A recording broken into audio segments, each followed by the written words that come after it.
So let's take a look at this article. Company that is in the news a lot, Sensetime, Hong Kong based, hence it's from the South China Morning Post.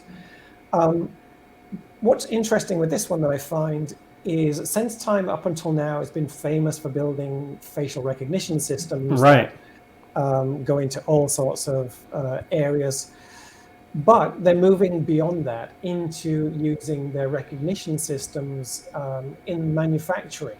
And I think that's an interesting move out of their traditional kind of smart city beat and into manufacturing. So one interesting thing here, enabled Sensetime to compete in China's nascent automated industry inspection market, which is led by, currently Baidu, Huawei, Alibaba. And that's a really interesting area. And I've seen a number of applications. And interestingly, I've seen one exactly like what they're doing here, which is engine inspection. And I love the mundane applications like this that are not exciting. They're not putting, people recognition in a smart city. It's looking at engines and looking for defects. Now, it sounds entirely boring, but it's really probably very hard to do and currently requires something like an expert to review that.